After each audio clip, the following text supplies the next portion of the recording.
Welcome everybody to the Messina Regional School District Board meeting on the 18th of August. And then for those who are at home watching as well, we have a pretty full agenda tonight. And we're going to start off with public hearing regarding a donation of $63,345. And I'm going to ask Rachel Anderson to talk about that. Rachel? Sure. Thank you, Mr. Chair. Under RSA 198-20-A, section 3, we are required to hold a public hearing in order to accept these funds because they are $20,000 or more. And as Mitch referenced, the donation is $63,345, and it's from the Widow Island Fund through the Maine Community Foundation.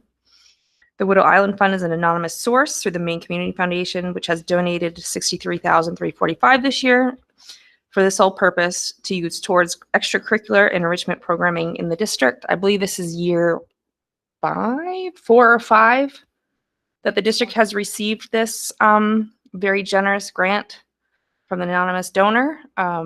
So I'm recommending that the board accepts these funds in order to they be spent. Very fortunate to have this opportunity. May I have are there any, first of all, are there any questions or concerns? May I have a motion to accept these funds? I'll make a motion to accept the Widow Island funds in the amount of $63,345. May I have a second? I'll second that motion. All in favor? Aye. Any abstentions? Objections?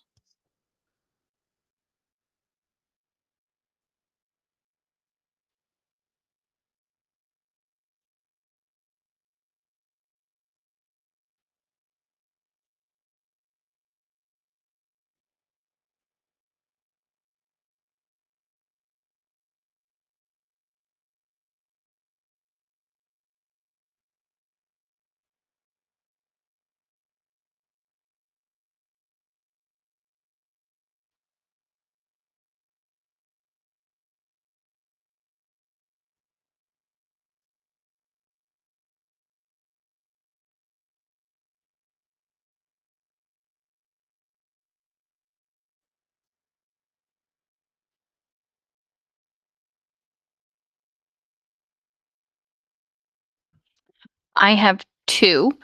If we could be flexible about when Mr. Reynolds presents his board report, as he's at another district event. And I have J to add to new business, and it's a client services agreement.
I'll make a motion to accept the August 4th, 2025 minutes.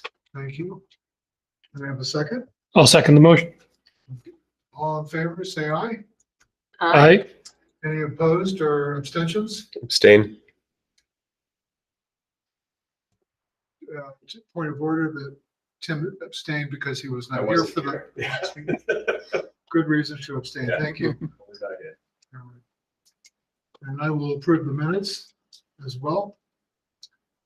So moving forward, For the same reason, do we need to approve the 6:23 minutes because we didn't have enough people to approve them last time? yes, thank you. Have you all pulled up the minutes or reviewed them? Mhm. Okay. Yeah. All right, may I have a motion to accept those minutes, 6:23? I'll make a motion to accept the 6/23/2025 meeting minutes. May I have a second? I'll second that. All in favor? Aye. Any opposed or abstentions? All right, so the 6:23 minutes have been approved as well. Thank you, Jeremy, for pointing that out. We have no one here for public comments or board recognition. Should anybody from the public walk in, we will then stop the meeting at that point and attend to that. But moving on, I'm going to give some remarks from the board chair. Some of this information I have sent out to board members, but just to reiterate, I will be away on certain dates. I will be away September 1st through the 7th. I will be away the 29th and the 30th of September. And then I will be gone October 19th through November 15th. Now, I will be available by phone and by email. And during that interim period of October 19th through November 15th, I know that we will have at least one very important meeting regarding the negotiations with the paras. And I will be driving back for that meeting so I can attend in person. But as a result, I'll be missing the board meetings on September 2nd, October 20th, and November 3rd. And I've asked Ellen to chair. She did an excellent job in my absence before, and I'll ask her to chair those meetings. Because of our being down one position on the board in terms of attendance, if you could, if for some reason you know that you're not going to be able to make the meeting on the 2nd or the 20th or the 3rd, please give notification as soon as possible, since we would not have a quorum for that meeting. On to a different topic. Budget time is coming up, and we're going to use the process of budget buddies again, where board members are paired with principals, and ABC members will be joining in as well. And I will be attending all of those meetings, and those initial meetings will be between October 13th and the 17th.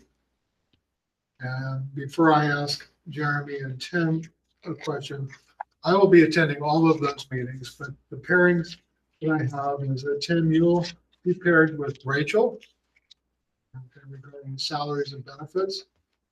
And you'll pair with Craig regarding facilities.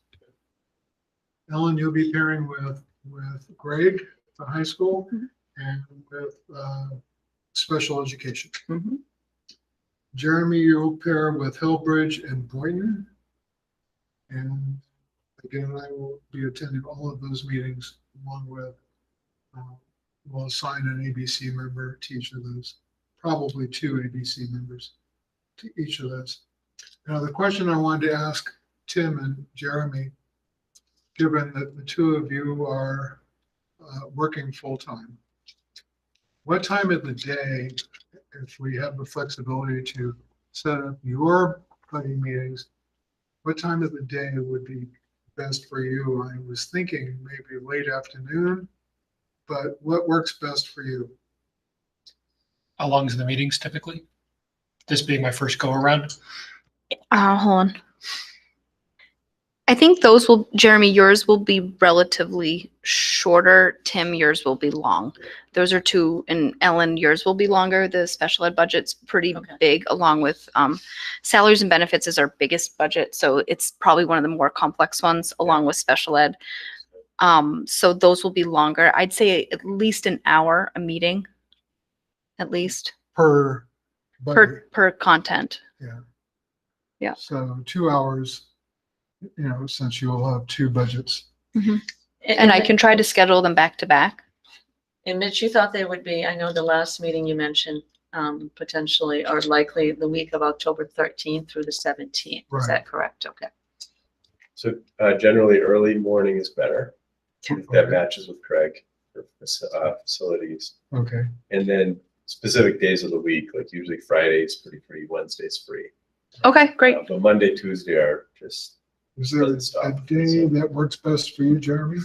No particular day that works best. I'm normally pretty good anytime after 1 o'clock on. I have a specific carve out at 1 o'clock that I can make available every day. So Okay.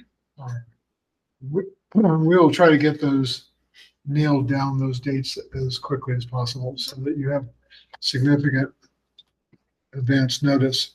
and I can reserve time to like 90-minute blocks. Great. Something like that, 90, sometimes 2 hours, but 90 is probably the max. Great. Thanks, Tim. An additional issue, we're moving forward with the advisory budget committee. And tonight in non-public, we'll be speaking about the specific individuals who have volunteered to be on that committee. So we'll talk about them and any concerns before we take it to approval for their participation. I will act as the liaison between that committee and the board. And then if there should be an ABC meeting during my absence, then I'll schedule to attend that. Then 2 dates that I'd like you to be aware of. I know that Liz sent out a list of dates. And there may be other dates on that list that you are interested in. But on August 21st, there's new teacher orientation. And last year, several of us attended, just popped in during their lunch. Their lunch is very informal. And we just kind of walked around and introduced ourselves to the new teachers and got to meet them and learn a little bit about them. So if you are available to show up for lunch, that would be great. It's here.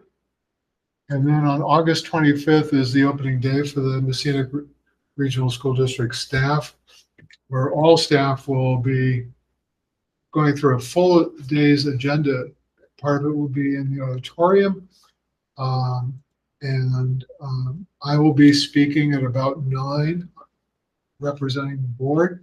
If you are available to come at that hour, I would love to introduce you to all the staff. It will be teachers, paras, coaches, maintenance people, everyone that is an employee for the district. Mitch, just a one Yeah. point of clarification. We just got the agenda for new teacher orientation, 12:30 on the 21st. I think that's when their lunch begins. It's at 12:30. 12:30. Okay. Yep. Thank you for that. Yep. And then tonight, the agenda for the non-public meeting is that we have a personal case that we'll be reviewing. And then we'll be reviewing the ABC members specifically. We'll talk just a couple minutes about the format for the minutes for non-public so that we can have some consistency. And then we will talk further about the superintendent's evaluation. So that will be this evening. Any questions about any of that? All right. Reports to the board. Dr. Pogo. Thank you. My board report is in your folder. Opening day, we are getting very excited about opening days. We have some fun stuff planned. This year feels a little bit different than last year. We have some content that we need to cover. We have some things we're doing internally regarding some shifts that we've been making onto Frontline Central. We'll be talking about that with staff. One of the things we did last year, I'm a big believer in servant leadership, and so we served breakfast to the staff. I think that went over very well. They liked the funny hats that we wore. So I think that starting that way really sets a good tone. Our food service does a really great breakfast. So I would, again, you're welcome to come. There's always plenty of food. We have housekeeping items, and At this time of year, if you're online, you see all the back to school memes, and they are all correct. They're all accurate, and so we try to be intentional about the time that we're using, because we are aware that the staff just want to get into their classrooms and start preparing for kids. However, we do have to tick through some business. So we have had historically a pattern of, we have a district day, a building day, and then a staff day. The staff day is per the contract, and that's usually the day right before school. We've had to shift things around because Mr. Fondas is bringing Jennifer Stanchfield back again to Boynton as a speaker. So we've been shifting a little bit. We are also on the staff day offering voluntary, or teachers can volunteer to participate in CPR training. It's something that we get a lot of requests for, but we struggle with finding the time. So the fire department has graciously donated their services. So they're bringing in instructors to both Boynton on the 26th and then to Highbridge and Messinic on the 27th. And the district is picking up the cost of the card. So it's free for staff to participate. After last year's medical emergency at Highbridge, it became, I think, very relevant for teachers at Highbridge. So we expect that to be highly attended. I know, for example, Craig this morning said to me, I want to get CPR certified. So can I go? So great opportunity. And again, we're very grateful for the fire department and our school nurses who have been actively working on this. Staffing is continuing to be a bear. It's every time we overcome and we can get another person in the pipeline, you like do a little happy dance, especially when it's a position in special ed right now. We've been struggling to fill some special ed positions. One of the item J that we added tonight is talking about ProCare therapy, which is someone who we're working with to help find special ed staff to, again, it's required. We need to have these services in place for students. So it's something we haven't had to do in the past, but we're really concerned about gaps. I've been super impressed with our principals and how they're working together and how they're being creative to find solutions. They've been actively recruiting. Shannon Brennick, who's our special ed coordinator at Highbridge, has been actively recruiting using social media. Rachel Anderson and Craig are actively recruiting on Indeed. That's a platform that's a new platform. And Craig has 2 interviews through Indeed, and I think you have multiple as well. So again, we're doing the best we can to attract candidates. I'm thrilled to say that we are mostly staffed at the buildings, which is it's awesome. The high school hasn't been this fully staffed in years. We still have gaps. We have 2 people in the pipeline for our technology department. We're hoping to onboard a tech associate this week and onboard a director starting in September. So we're making forward progress. And again, great work on everyone's part. Open enrollment is a topic that I've been following actively. It was a much talked about issue during the legislative season, and we anticipate that it's going to continue to be a much talked about issue. I went down a bit of a rabbit hole, and it was really late at night. And it's a confusing topic. It has pros and cons, and the group that I'm following and listening to has, I think, really accurately identified where superintendents across the state are landing. There are opportunities, but there's ambiguity in the legislation, which has created a number of obstacles. We are closely following this information because there will be an impact at some point. We just haven't, I don't think that we're there yet. I included a table in there. Just again, some of the opportunities include the argument can be made that students and parents have broader school choice options. I would view an obstacle as equity being a major issue. If I want my child to go to Keene, I have to have the ability to get my child to go to Keene. Not every family has that ability to get their kid where they want to go. The argument can be made that it's enhanced transparency. We're posting how many seats we have open at the high school and the middle school and hybrid seats we have open, that's viewed as transparent. The challenge is that the funding formula is a little confusing. How do we budget not knowing who we're going to have next year? How do schools create a district budget? How do we appropriately staff when we don't have an indication of who's going to be enrolling with us and who's not? There's potential for educational innovation. I also can view that kind of as an obstacle as well, is that it could pit schools against each other. There's implications for sports. There's implications for special education. There's a lot that I think the NHSBA and NHSAA, our Administrator Association, is looking for from legislators for clarification. So the goal of the group that I'm part of is to try to put together highlight the areas that we need further clarification on, and then be able to present that during the next season. School safety, as we prepare for another year, students and staff safety to continue to be paramount. We're bringing Blue U back in first day. Great way to end the day. I don't know if any of you have seen Joe present. You're welcome to come. 1:33. He's fabulous. And I mean, at the end of the day, when truthfully staff just want to get in their classrooms, he's the guy to end with, because he's very engaging, very high energy, engaging. Absolutely. So again, over the last year, he and Blue U have provided a number of trainings. The amount of training they provided us on one-on-one is fantastic. Staff feel very comfortable. They're responsible for the one-to-one radio initiative that we've kind of run with. Chief Abel, Terry Choate, and I recently were interviewed by WMUR highlighting school safety. That was fun. And Vision of a Learner.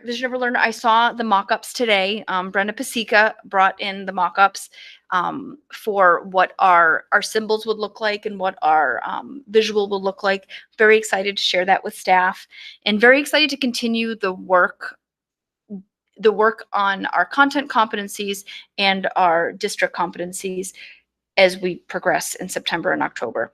We have a very aggressive timeline with NHLI starting, I think, end of September. It's about end of September, September 20th, 18th or 20th.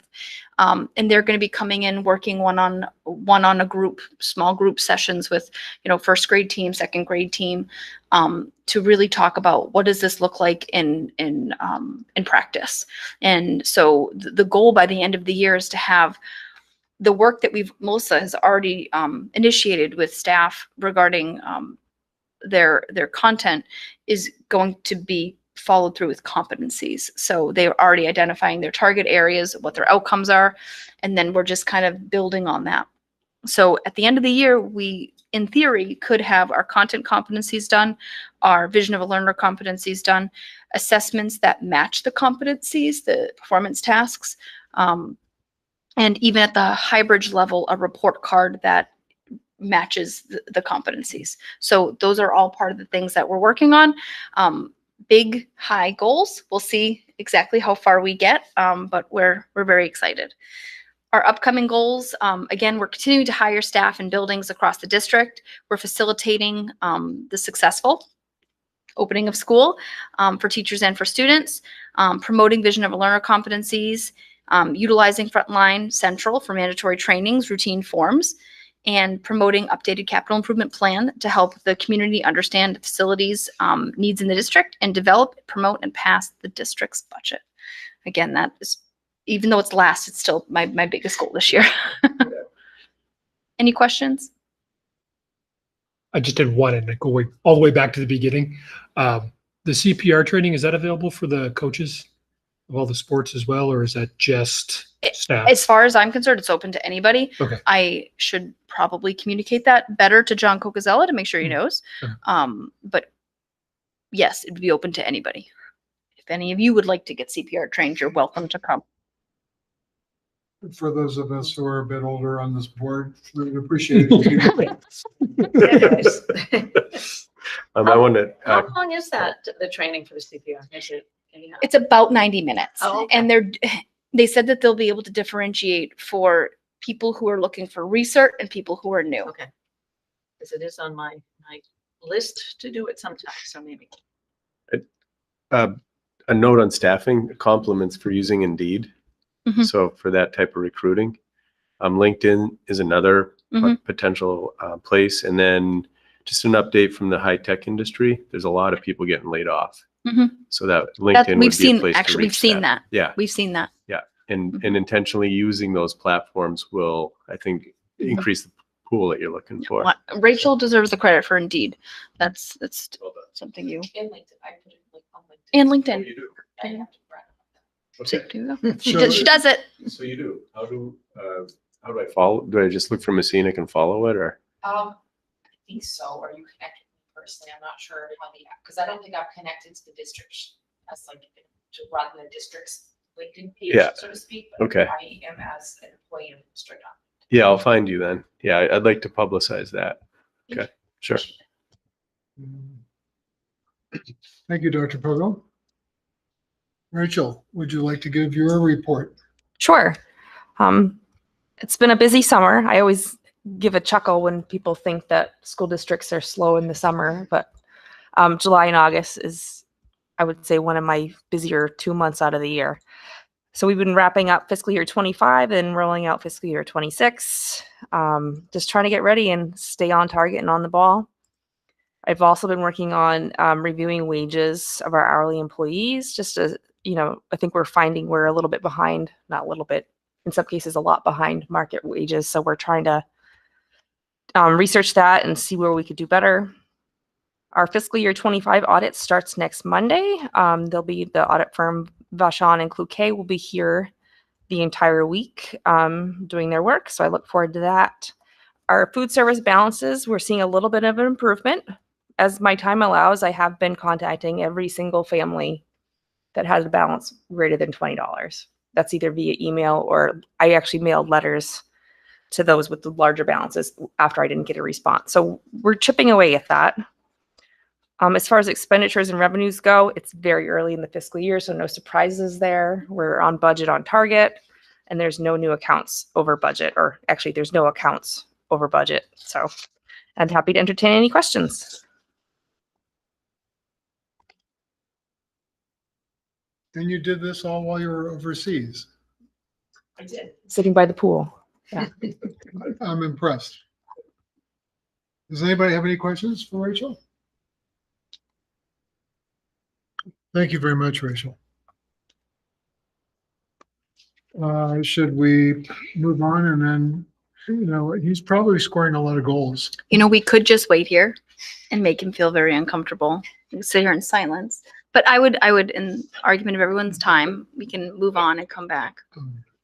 When Craig does come back, we will make a special note to him that we're stopping all business to accommodate his report. Perhaps a slow clap. A slow. I was going to say a round of applause when he Yes.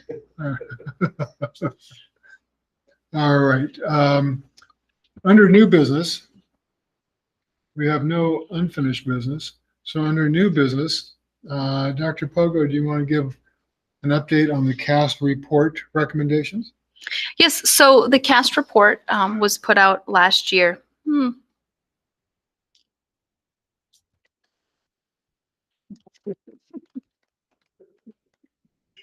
How many goals? I don't score any.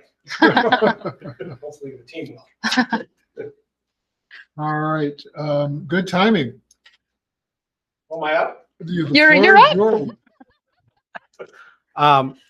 My report was in there for you. I don't have it in front of me, but it's been a busy summer.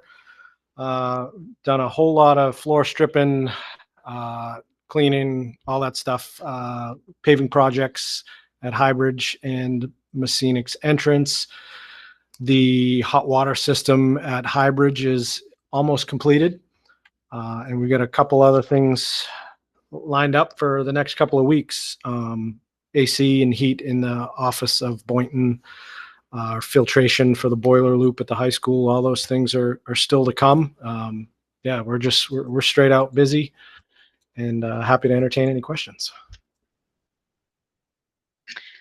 Can I add something, Mitch? Sure can. I wanted Craig and the facilities team to know that I heard from multiple people today that staff members, like teaching staff just went back into the building today, and multiple people reached out to say, my classroom has never been this clean before. We're just so surprised by how sparkling was the word that they used, sparkling the building looked. So I just, again, people are noticing. So kudos. No, thank you. Listen, I throw that right out to my guys. I think I've got a great group of guys. A couple of my newer hires are killing it out there, quiet, but getting the work done and working hard. So thank you. Any other comments for Craig? I just wish to echo the same thing that Liz said. There's been a true consistency in all your reports and the quality of all the work that you and your staff do. And I think in a lot of organizations, maybe your department doesn't get as much recognition as some of the others. But I want you to know everybody here recognizes what your department does, and we really appreciate it. Thank you. And just to add on to that, I attended the summer staff appreciation breakfast this morning, which included all of your staff, and just it was nice to get to know all of them, or introduce myself to some of them, and just camaraderie and just the way you guys all interact together was just very impressive, and it looked like a very great group.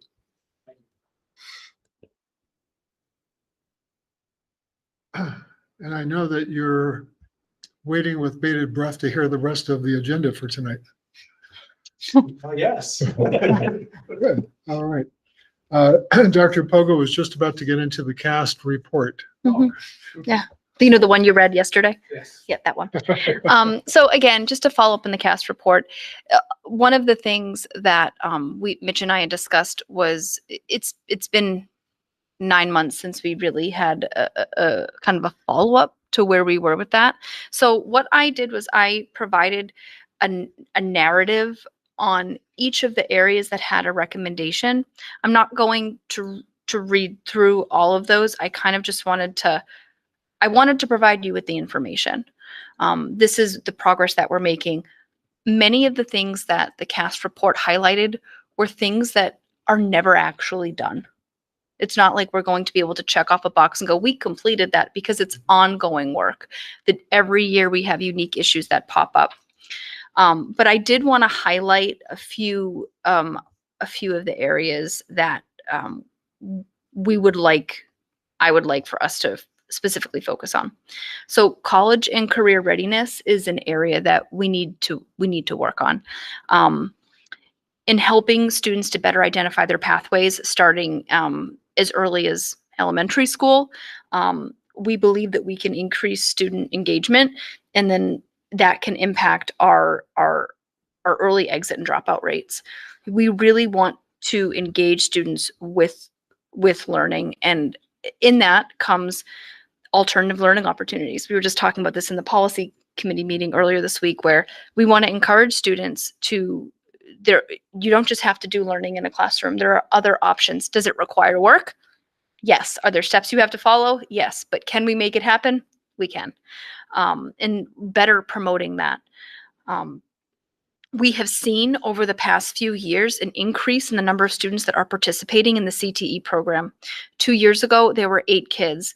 Last year, there were 30. This year, there looks like there's 26. So our numbers are remaining high here, which is really great. Now we just need to continue those numbers, and we need to, again, continue to identify different pathways for kids.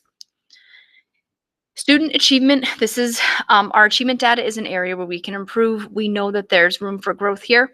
Each principal has a plan on addressing students who need remediation through their intervention blocks. Mr. Fondas has presented us with a different plan on how he plans on using his Boynton block. There's Viking block at the high school, and they do structure it a little bit differently at Highbridge. With Highbridge, the full day K, and with the onboarding of the reading and writing specialist, we have seen a reduction in referrals. Staff overall feel, I think, that students are getting more services, which is very helpful in identifying what exactly we need to do for students that can increase achievement. The SAU is working to help provide appropriate training for principals and access to resources that are going to aid their efforts. We're looking at bringing, at partnering with a data coach to come in and work specifically with our team to really say, how could we strategically work on our goals K through 12? So again, while working in pockets is great, we also want to work on a district improvement there. Academic engagement and accountability. Staff have identified student engagement as an area of concern. The year before it was student behavior. This year it seems to be student engagement. I believe that the cell phone ban that we introduced last year, and now the state has, is also pushing this year, that is going to continue to help us. Again, removing technology out of their hands has forced students to engage in a different way with each other and with learning.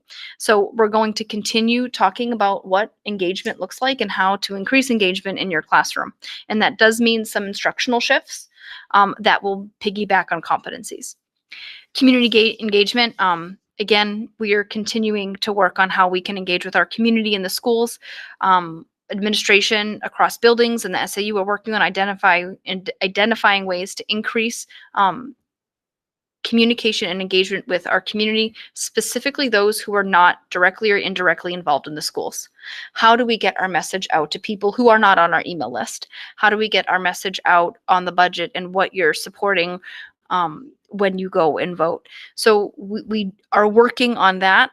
We talked about it at our budget or board work session. So those are some of the goals that we are directly focusing on this year. But a lot of the goals related to the budget. We're doing all of the things in the CAST report. A lot of the things related to student teacher ratios. That's something that we do look at, So again, it's one of those things that's a feedback loop, and we're continuing to cycle through that. Any questions? Any questions from the board? No, I just want to comment. I read through your CAST, what do I call it? CAST summary or CAST report here, recommendation update. It was quite extensive. And I really appreciate that. It had a lot of good information in it. Thank you. Thank you. Because I started to read the 150-page CAST report. We tried to make it digestible. So this Wait a minute, did I hear you say the word tried? I've read some of it. I think it would be something that you couldn't put down. Any other comments? Well done. All right, thank you, Liz. That was well done. All right, moving on. Dr. Pogo, you want to present the request for approval of a donation to the Messinic Regional High School booster from the Boosters Club for $4,440.02. Yes, so we have two different donations here. I'll do the first donation. It's from the Boosters Club, totaling $4,444.02, and it is for 30 chairs. They donated chairs to Messinic. It's typically the chairs that they use during volleyball and basketball, and they line the wall. It's what the teams sit in. This donation, again, that's the overall cost of the donation, and we're asking that the board accept this donation. All right, any questions? May I have a motion to accept this donation from the Messinic Boosters? I'll make a motion to accept the donation of the 30 chairs from the Messinic Booster Club. May I have a second? I'll second it. All in favor, say aye. Aye. Any objections or abstentions? All right, unanimous. Would you like to talk about the next? Yep, the second donation is from an individual, Lloyd Sheehan, a former Messinic volleyball and softball coach, and they are donating volleyball gear, new volleyballs, a volleyball cart, and a Hack Attack volleyball machine valued at $4,800.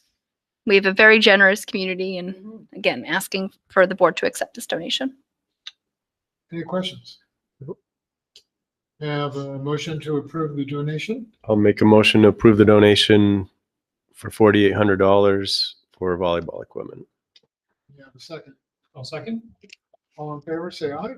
Aye. Any objections or abstentions? All right, unanimous.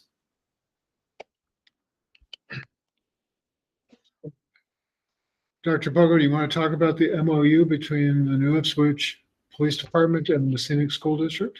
So this is an MOU. It's a memorandum of understanding. We have this on file every single year with the New Ipswich Police Department. It's in compliance with New Hampshire RSA 193D, safe school zones. And essentially what this says is that we're going to work together. If we have crimes committed on campus, we communicate with them. Theft, violence, drugs, weapons, threats, bullying, we file a safe schools zone report. And this essentially says that we're going to share that information with them. So if there's a student that is engaged with an incident and that ends up being designated as something we need to report to the police on, parents are notified. And it's record keeping back and forth that we typically. So again, this is standard. It's something we've done for as long as I've been in the district. So, and happy to answer questions if you have any. Just a curiosity, is this, do we need to do this or do we do this with the Greenville Temple Police? It's really interesting you brought Force. that up. So Yeah. I talked to Chief about that because I was just Yeah. saying, why don't we do that? It's because our schools are in New Ipswich. Okay. However, the issue was brought up, what happens if there's vandalism here or Yeah. there's a threat here, which is a valid concern. Mhm. So that's something that I have a call out to Temple Okay. Greenville about to find information Okay. on. It's fair. Um, but they've always treated bus stops as part of the school. So that, again, two kids get in fisticuffs. Sometimes New Ipswich will refer it to Greenville, but it typically will go to New Ipswich first. Yep. All right, any questions? So I'd like to make a motion to approve the MOU between the New Ipswich Police Department and the Messinic School District. May I have a second? I'll second. All in favor? Aye. Any objections or abstentions? Okay, unanimous. Thank you. Thank you. Rachel, you have a 2025 financial review you want to present? Yes, just wanted to give you a brief memo on the wrap up for fiscal year 25. I know as a community member myself and being on the school board in the past, it's always good to look back and see those hard numbers of where the money was spent essentially, because that's the question you get asked a lot. Just a summary of it, we are ending up in very good shape. We should have an excess of about $1.1 million that's going to be returned to the taxpayers essentially. How that works is we just have to ask less of the towns when we get our monthly bills from them, or the monthly payments from them. So that is a credit to them. That is about 5.6% of our total operating budget, which is considered in the normal range for a surplus according to our auditors. And it's probably on the lower end if you look at the recommendations from other government financial entities. I would like to note or highlight that 3/4 of this budget surplus comes from salary and benefits, and a lot of that comes from unfilled positions, or positions that we filled, but the person was a little less expensive or didn't opt for a family plan, and we had budgeted for a family plan, such as things like that. So I don't anticipate that this level of surplus is realistic going forward if we are fully staffed. So that's something we just need to keep an eye on going forward. So you see the expenditure summary there for your review, and also the explanation of any budget areas that we went over budget on and why. And then also we have a revenue summary, because that's the other side of the coin is our revenue. We've actually collected about $620,000 more in revenue than we had budgeted for, which is contributing to that surplus as well. Any questions? I'm happy to entertain them. I have a couple of questions. I discussed this with the superintendent. I'm anticipating, when we get ready to present the budget And there will be iterations that will be presented semi-publicly. But when we get ready to present the budget at the public hearing and the deliberative session, I anticipate that one of the questions, and the reason why I anticipate this is because of a recent meeting we had with the select board, is the district was in a default budget and ended up with a fund balance of over $1 million, which was more than what was anticipated. And so the questions will revolve around, do you over budget? Do you really need as much as you put into your budget? If even in a default budget, you end up with that much in your unspecified fund balance. And I think, as the superintendent and I talked about it, there were very reasonable explanations for it, but I'm not confident that the average person out in the community who doesn't deal with this will understand that level of explanation. And so I think it's incumbent on us, as we're working on the budget, to always be mindful about everything we're putting together. How are we going to explain this to the public so that it's digestible and as easily understood as possible? So I just want to put that out there. Second thing I wanted to bring up is, in terms of looking at the budget timeline, I'd like to insert into September, and if we can do it tonight, that would be fantastic, but anytime this week would be fine. If we could put in the date and time for the ABC orientation. And so what I'm going to ask of you, Rachel, is if you could give some thought, because I know you have a lot on your plate. And so if you could give some thought to what would work best for you. I'm thinking probably more towards the latter part of the month of September. And then, because I will be setting up a schedule for the ABC members, at least for that and the first meeting. And then, of course, they will then take control for subsequent meetings that they'll hold and so forth. But I want to give the ABC members as much notice as possible, since the majority of them work. And so if you give some thought, and then you and I can talk later in the week. That's on the agenda. Okay. All right. All right. I jumped the gun. We have it on the agenda, yeah. Okay. Oh, well, I was over eager. No, I know. I Okay, get better it. than I just forgot No. all about it. No. Okay. I've my left hand, my wing person here, keeping me in check. Rachel, did you want to talk about the tuition proposal? Sure. I think Dr. Pogo is going to talk with you about that as well.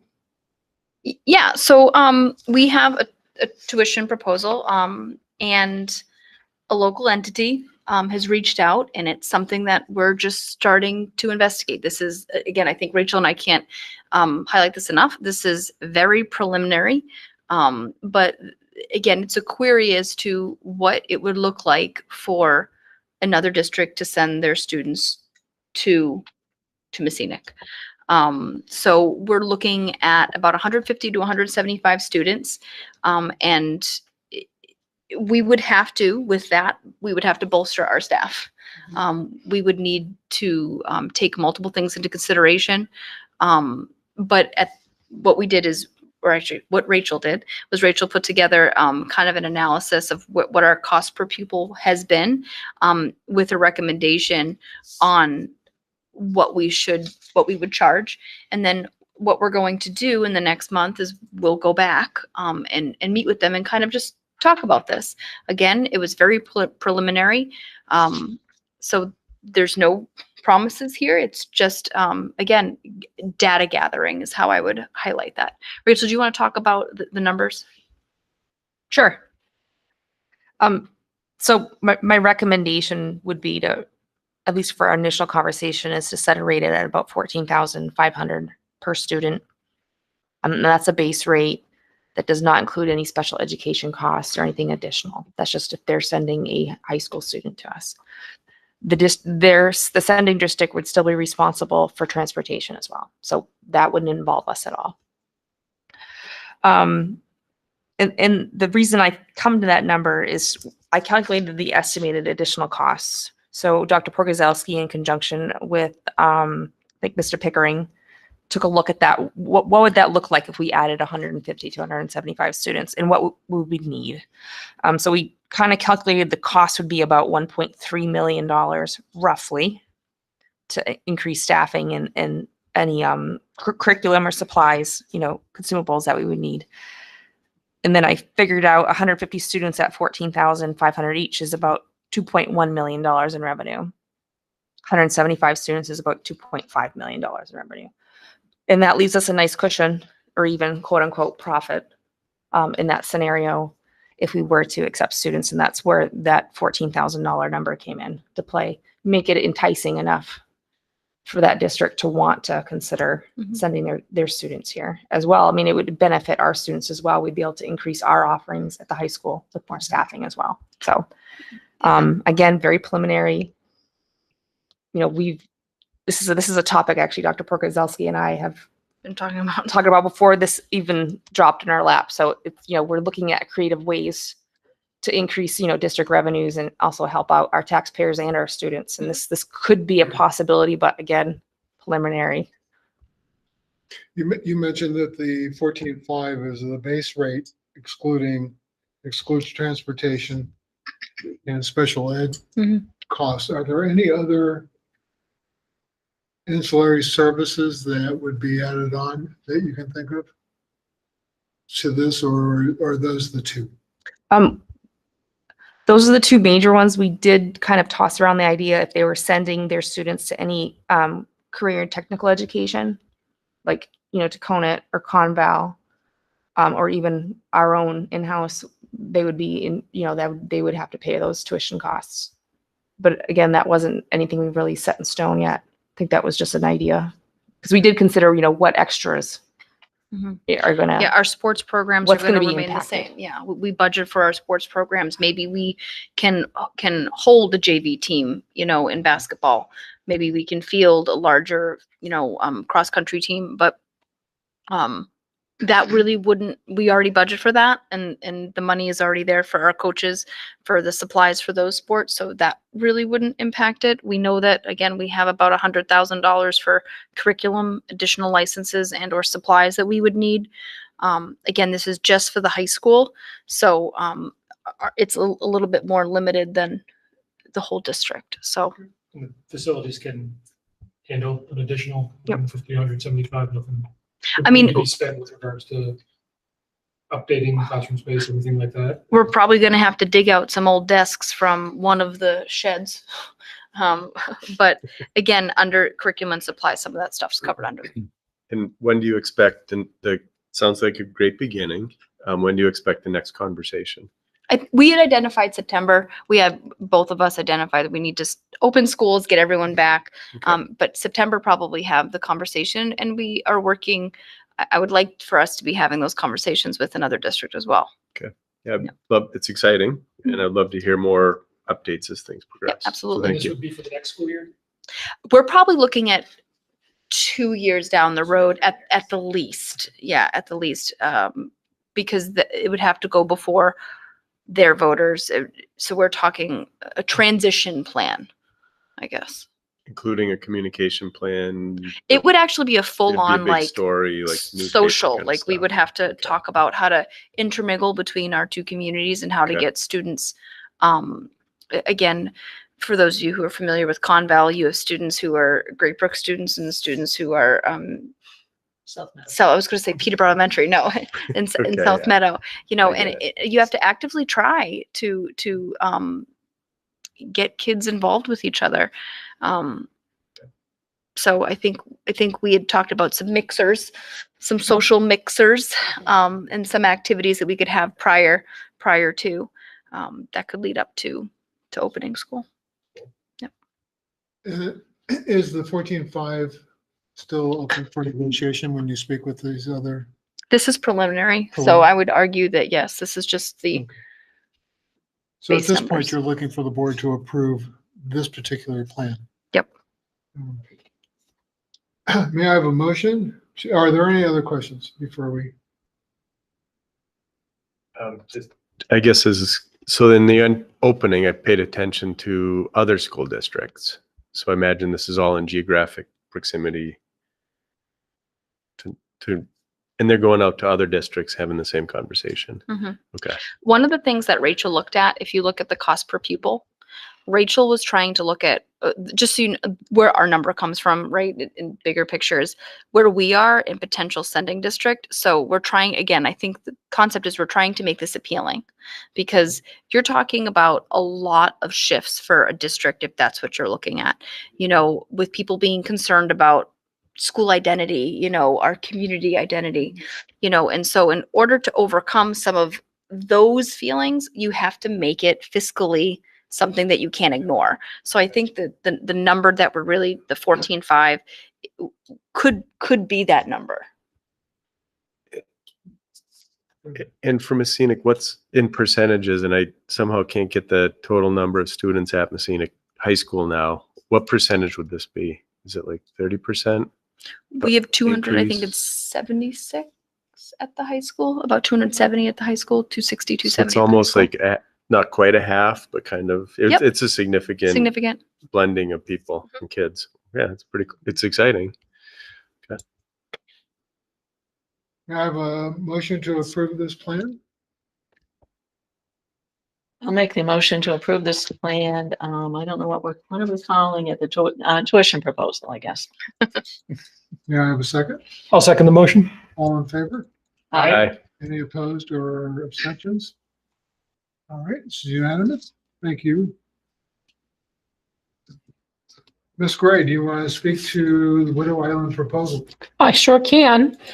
So in your board folder this evening, you'll see that there are Widow Island proposals that go into detail for the kind of activities that each of the schools have proposed. They really fall into 4 buckets, stipends or some kind of compensation for teachers and coordinators for the enrichment programs, camps, clubs, those kinds of things that folks are hoping to run, and that will come in to the tune of about $32,000.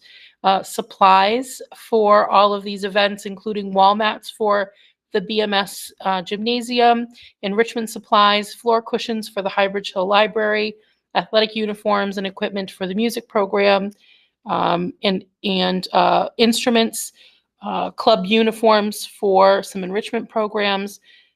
That is about $41,000. Transportation costs for field trips are about $5,000, and contracted services for presenters, admissions to field trips and fees are about $13,000.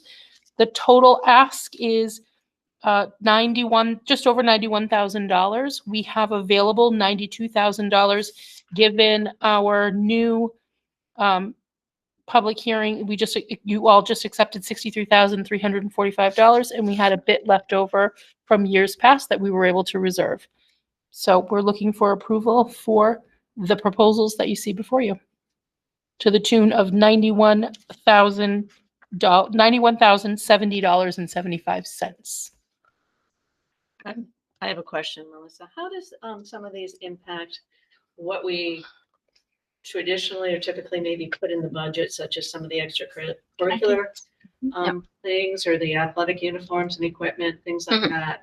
Do we typically budget for those, right? So I think the concept for this, just like with Title I, is to supplement, to not supplant. Okay. So if you were to ask our athletic director and some athletic parents, they would like new uniforms every year. That is not something that we do as a district. We have a inventory and we have a replacement cycle that is 4 years. You know, so one of the things we talked about is if teams wanted warm-up uniforms, you know, something that you could pass on year to year, or you come in at the basketball game and they all have the same t-shirt. So uniform items, but maybe not the uniform. We're required to provide home and away. That's something that I think we are going to continue budgeting for.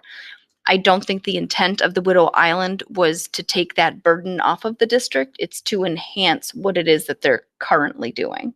So we talked about sports equipment, things that, again, we provide certain things, but this could be enhancement items. Same with the music program. We provide X. There might be some instruments that could enhance our band that we don't have access to. Bringing the pep band in, what should they be wearing? The same t-shirt? Should they be having the same hat? Whatever it looks like. But I think, again, the mats at Messinic or at Boynton, we have the gym at Boynton's very small, and our ends are very close, are where the court ends and where the wall begins. We have rec department in there all the time. We have our cheer team and our basketball teams practicing in there all the time. So there's a benefit to doing that. Does it also benefit PE classes when they're playing floor hockey? But these are things that Yes. we typically would not budget for. These are things that we would typically not budget for. And that's what under the extracurricular where I see some of the, drama, robotics, wrestling and things like that. I thought we budget for those. So how does that come in? No, we don't. Okay. So, for example, robotics, we do not budget for. Okay. That's been wrestling and robotics at the high school. It's been Widow Island. Again, going back to kind of where it started, we didn't know if we had enough interest in wrestling. Now, three defaults later, we're still funding wrestling, even though we have a team. We're still funding it through the Widow Island program. Yep. Same with robotics. We've been trying to get it in the budget, can't find the right year. Okay. Yep. Okay, thank you. Melissa, can you give me that number again?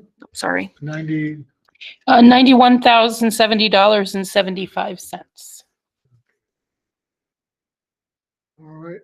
May I have a motion to accept the Widow Island proposal for $91,070.75? I'll make the motion to accept the Widow Island proposal of $91,070.75. And second, I'll second. all in favor? Aye. Any opposed or abstentions? Okay, it was unanimous. All right, Rachel, I may have stolen a little bit of your thunder, but you want to talk about the budget timeline? You can steal all my thunder if you want. So it's just a recommendation for the school board to adopt this budget timeline. I modeled it after prior years, also moved it up a little bit. The feedback from the ABC was that we try to start a little earlier, which we are trying to do each year as much as we can. The trick is finding that time between when the school year starts to when budget season then starts to get those department budgets in. That's the tricky part, I think. So we're going to try to start, I think it's like a week or 10 days earlier this year, based on feedback from the ABC. Again, it's a suggestion. It is the board's discretion to adopt this or how they wish. One of the things that we worked to incorporate in this cycle is a more authentic engagement with the ABC. And I say that not because we weren't authentic last year, but because I think it presented odd when we presented budget 2 when they're presenting their recommendations to draft 1. If it had been me on the ABC, I would have felt like I did all this work. And so we're trying to remedy that. The problem is we have a really short timeline that we have to turn this around.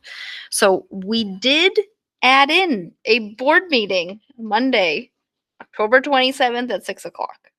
So, unfortunately, Rachel and I went over this like 3 times. There is no other way to get it in there without additional board meetings. We need time for people to take in the budget, to ask questions. So October 27th is going to be our first presentation of the draft. All principals and directors will be there, and they will present their budget. We're hoping to have an interactive Q&A at that time with both the board, the ABC, and the town select board. We're working on again, they seem to be confused about where our budget comes from, and so we're trying to involve them in a meaningful way and hearing the nitty-gritty of our budget, and being able to ask questions at that time, I think could enhance that communication. Will the Greenville Select Board also participate? I can invite them. I think we need to. Absolutely. Yeah, I think Yep. that's important. And we can also, Is it, and then is it a separate meeting, like a dedicated meeting just for this? just for this. Got it. Popcorn? I can work on that. But you were coming Water. back to that. Is that- You were coming back for that meeting, you said? I wasn't planning on coming back for that one. I may zoom in. But Okay, I'm coming back for one of the para negotiation. meetings. okay, I misunderstood that.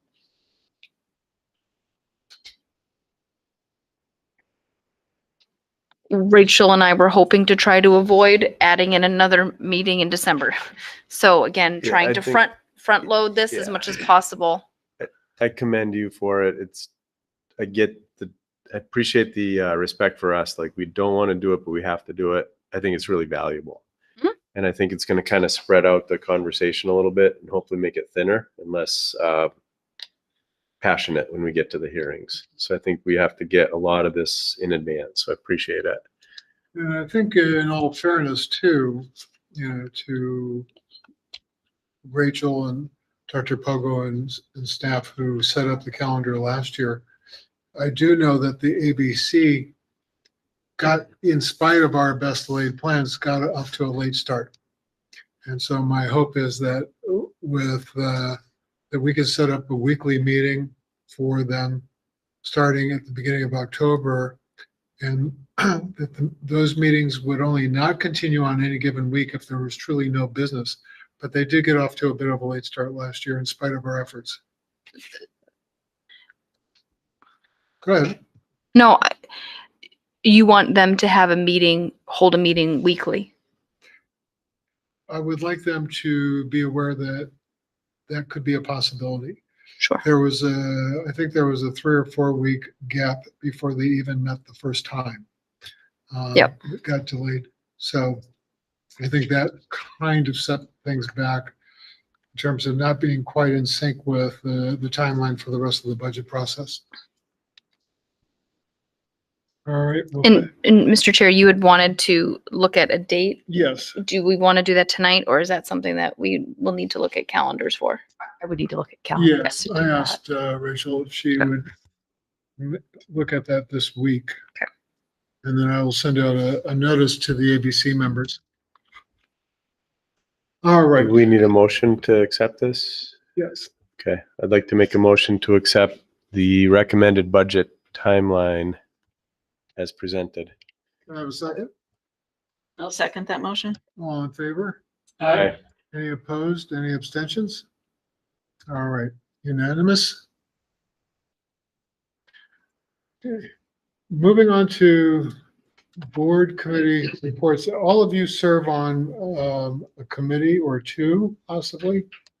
And what I'm looking for is for you just to kind of give a bird's eye view from 36,000 feet of how the committee is going, what you're working on. No need to get into a lot of detail, but just, is it meeting the needs of and the intent of the committee and what you're trying to accomplish for the district? So with that being said, Ellen, co-curricular? I am on the co-curricular. Last year, we looked at coaches' stipends, and we looked at there were many of the coaches' stipends that had not seen increases in many years. They were well below what was happening in neighboring districts. So we looked at making a recommendation to increase that. And that happened last fall, I want to say. So it's went into the current budget. This year now we're looking at the non-coaching positions, the other co-curricular activities such as Department heads. department heads. Well, no, department heads are actually part of the MEA. Oh, yeah. Yeah, looking at activities such as chess club and drama, which is why I commented on those things along those lines. And right now we've only met a few times. We met in May, and then as everyone knows, the end of the school year, we were going to meet in June. I was out having surgery, so I didn't attend a meeting or two. But we're currently just kind of beginning the process of looking at what do these stipends look like. Where are we in comparison to neighboring districts? Where are we in these stipends, have they received raises in the last few years? Things like that. So we're kind of just beginning and saying, do they all need raises? Probably not. Potentially, maybe. What has been historically been the amount of stipends for these particular positions? Tim, how's policy committee going? Policy committee, it's going well. We're leveraging, Liz, your great work on like a policy analysis, and Liz and Jocelyn are bringing a lot of material for us to work through. The theme is to look at NHSBA's recommended and required policies. A lot of the focus is on the Ed 306 and changing the standardized language from where it was to the competency language. So a lot of deep, thoughtful conversations at times. There are, as time goes on, and in the conversations we're having, there's going to be opportunity for community outreach and community input into some of the themes, and we'll cover that a little bit later. But I think it's been a pretty well-run organization and kind of enjoyable. Okay. All right. Jeremy, Joint Loss Committee? Yeah, so kind of our focus, I've only been there for 2 meetings and I missed the second meeting because I had a conflict. But we're kind of focusing on the safety program and safety procedures at all the schools. We've done a building assessment of all the schools. We each took a couple schools a couple people each took a school, went through, kind of assessed any problems there you might see with any facilities not being up to snuff or causing some sort of safety issue in some way, making sure things were where they were supposed to be. I did a walk through the high school. Overall, there were a couple issues here or there, but nothing too terribly egregious in any way. I wasn't at the meeting where we discussed all of those, so I don't know what the outcomes of that. Rachel, you're the chair, right, for that committee? Yes, I also was not. You also at that meeting, but our next meeting is scheduled for the September 11th, with the ramp up of everything going on. Getting back into school and everything. Kind of took a little bit of the backseat to make sure we get everything else going. Tim, facilities? Facilities, back to me. I think the facilities committee is also very effective. We're meeting on a helpful basis. It's not exactly structured, but we're doing things like budget review. Craig, appreciate his contribution for being very diligent about the inventory of the facilities and nice versus necessary decision making. But it's really based on fact and data. So I think that we're doing pretty well. And then the recent reports and compliments to the school cleanliness, heating, safety of students. I think our focus is in the right place, and we're making, I think, effective progress. I know that you all have very busy lives besides, participating on the board and all of its associated activities. Do you all find that you have the time to review materials or documents, whatever the case may be, that pertain to your committee prior to your meetings? For instance, I would think in the policy committee, Tim, I saw, I think on the last agenda, there were quite a few policies. Yeah. Do you have an opportunity to review those prior to the meeting? Yeah. And there was an analogy, like when you read the New York Times for the first time, it takes forever. Mm-hmm. But then you kind of go through it, orient yourself to this is important, that's less important. I need a refresher, a little touch up. And then the guidance that estimates the level of effort is pretty good from Liz and Jocelyn. Like, grab a cup of coffee for this one. It's, it's a lot of material. Okay. So I think there's enough heads up. And then whether it's 4 a.m. or 10 at night, it doesn't really matter. So. How about the two of you? Do you have materials that you do review or need to review prior to the meetings? Yeah, with the joint loss review, the assessments in each of the schools and everything. Right. I mean, it's nothing too terrible to get through. I'm also on the policy committee.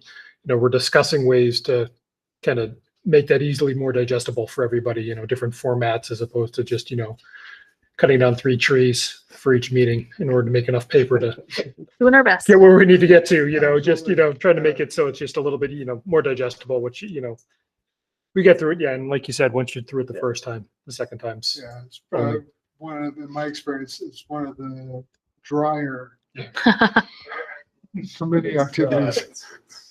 No, it's important. Yeah. It's important, but it's, Some of the topics are actually kind of interesting, like, and don't want to steal the thunder for the next segment, but graduation requirements, homework. So there's getting right into the There's feelings on those things. achievement. Some good stuff. Yeah. yeah. So, okay. All right.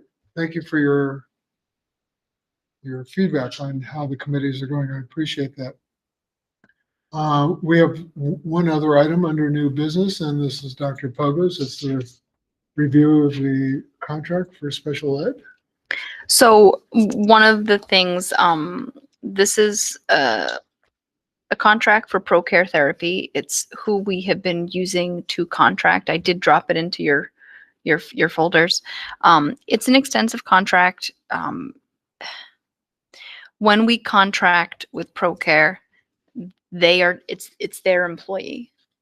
So we do not pay the employee. We do not take care of their benefits. We don't take care of anything related. They do have to adhere to our own onboarding process, any necessary trainings that they have to do. Rachel and I looked at numbers, and the people that we're looking to bring on, when you look at their hourly rate compared to what we would be paying all in for the position, it's roughly the same.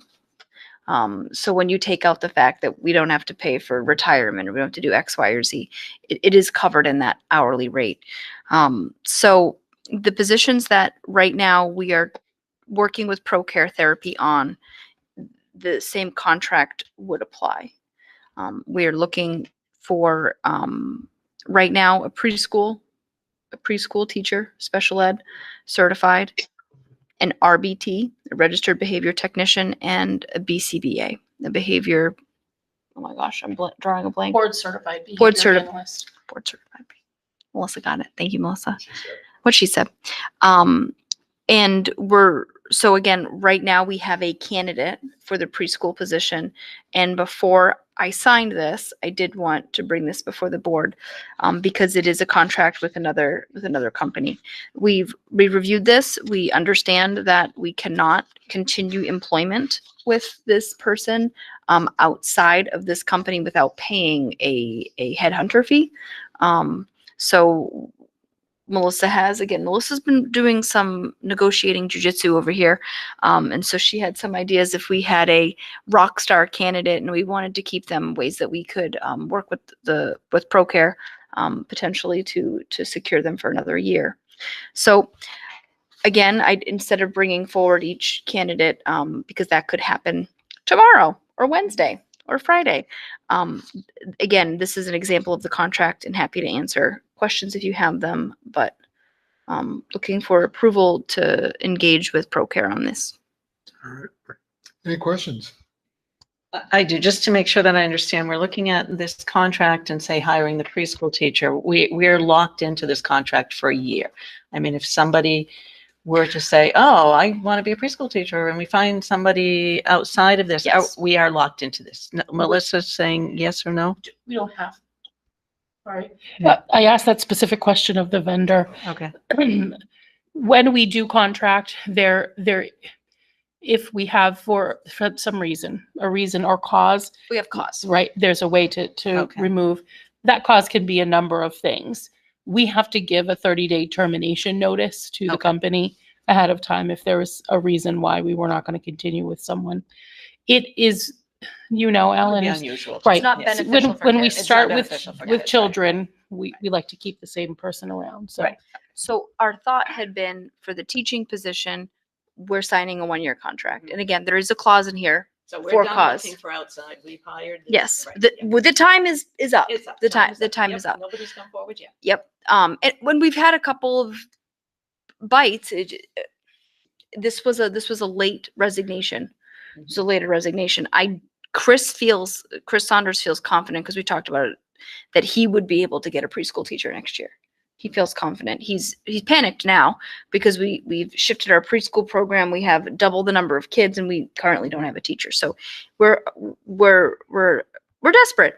Yep. We're desperate that we're going to call it what it is. I would not want to look at shifting that midway through the year unless there was a cause. Mhm.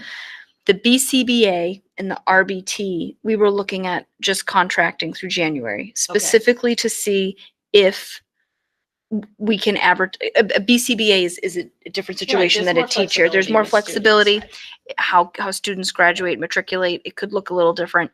So our hope there had been, and it would be less impactful on students if we shifted Mhm. partway through the year on that. Okay. So we had anticipated keeping the BCBA position and the RBT position open. Brianna's going to bring a proposal forward in September discussing the RBT position that I'm talking about. But that's our plan at the Okay, moment. thank you. Yeah. That answers Yeah. my question. All right. One question. So I missed something in the beginning. Could you remind us when ProCare we first worked with them, how often do we work with them? Is this the first year, or is it? I think it is. I'm not familiar with anybody else that we've contracted through an agency. I think a year or two ago, we did begin with a special educator through a contracted agency. And that did not work out in our favor. These particular folks that are being brought on have been through a pretty thorough interview process, maybe more than one, that has included principal, has included the student services coordinator. I've sat in on a couple of them as well. And really they have hashed out whether the person's a right fit or not. So Okay. we're being incredibly selective, Yep. Knowing that it's a contracted service. So get it. we are paying for a service, and we're asking for them to uphold all of the things that we require. So I think folks are doing a nice job getting the right people in the right seats. Okay. All right, thank you. All right. Any other questions? May I have a motion to accept the district signing the contract with ProCare for this academic year? I'll make the motion for the district to sign the contract with ProCare for the upcoming school year. May I have a second? I'll second. All in favor, say aye. All right. Any opposed or any abstention? All right. Completely approved. Thank you. You're welcome. Okay, let's, before we get into policies, did you want to talk a little bit about the preschool and after school? I'm happy to provide an update about before and after school. I had talked with Sylvia, who's been our point of contact. There was a little bit of radio silence in July due to vacations and connecting. And when we had connected early August, despite what I thought was going to happen, I was still panicking. I didn't anticipate enrollment being high until the week before school. And so I was panicking when we talked in August, and there was like 6 kids in the morning, like 4 kids in the afternoon. So we started putting it out a little bit more. And there's been a slow trickle. And I talked with her this morning. There's like 14 kids in the morning, like 10 kids in the afternoon. And we anticipate that number to go up once school actually starts. So very excited. She's hired staff. All of the staff that she's hired right now, 2 of them are currently paras. She has 1 para that's going to be doing the morning, 1 para that's going to be doing the evening. That makes our lives a little bit easier with access. We don't have to provide access to people that aren't members of the school. And then she just brought on another staff member in the afternoon who is also well known to our community. It's, again, good fits, good for kids. So we're very excited about how that's going to work. She's going to be communicating shortly. She's meeting with Mr. Saunders and the state to get certified tomorrow. So they'll do an inspection of the facility, which is in perfect condition per Craig and his team. So I am very excited about what this is going to look like for our kids. Any questions? I think it's going to be a great service to the community. All right, EBCH policy, chemical safety and chemical hygiene plan, first read. Yeah, I'll just kick it off. So this is one that we're going to review tonight, and just to give a forecast, we went through a slate of almost 20, and we're going to be kind of working on these in the upcoming school board meeting. So I want to turn it over to Liz for highlighting what the EBCH policy is.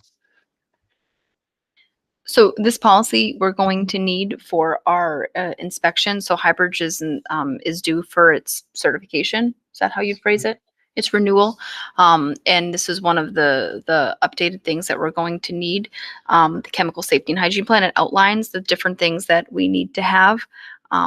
One of the big pieces for us was we need to have a chemical sheet on each chemical that's brought into the school building, which is, in a perfect world, staff would use the chemicals that we have, but in the real world, a lot of staff will bring in their own products, or finding the products in the school can be challenging. So Craig and I have talked about a different process to, again, let everyone know this is what we're using. Example, Highbridge Hill often asks for, donations of Lysol wipes. Craig will get a few different examples of Lysol wipes that we have approved, and they're on our sheets. And if there are a plethora of ones that we don't have, we can also do that. So essentially, it's identifying a process for that we need to have a process to get things approved. So, Is this a new policy or an updated policy? this is new. We don't have this. Okay. Yeah. And while it's for Highbridge, it's applicable Right. across the district. Any questions? All right, let's move on. Agenda building, does anybody have any input for the next agenda, or any items that they've found that they'd like for future discussion? Okay, keep in mind that this isn't your only opportunity. If you think of something between now and posting time for the next agenda, please forward your thoughts to Liz and to Jocelyn so they can get it onto the agenda. All right, moving on to our personnel reports. I apologize for the multiple iterations of this document. There are, again, we had a lot of new hires. We were updating this, I think, up until 4:15 tonight. So we're really trying to get everybody in this. Again, I think at this moment, minus our special ed positions, I think we're almost completely staffed. So I'm happy to answer questions on individuals if you have them. I'd like to, so for I think I say the number in the list, right? Is that? Yeah, and then, yep. So number 9, I would like to go into non-public to discuss a matter of reputation. Okay.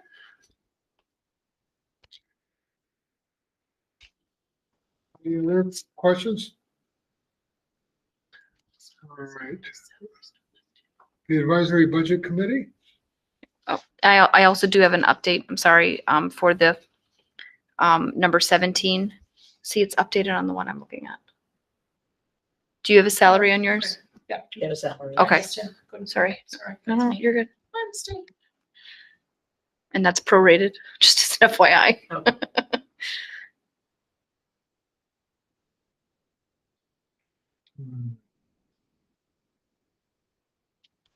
Any other business regarding the Advisory Budget Committee other than what will be discussed in non-public? Okay. All right.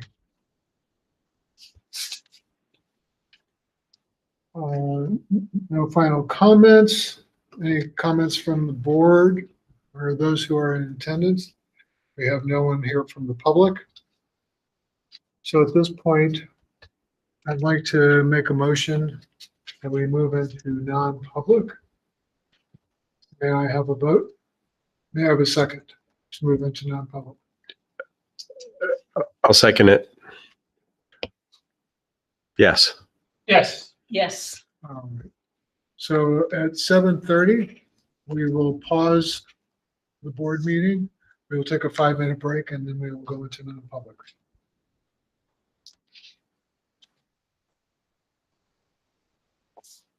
Let's do.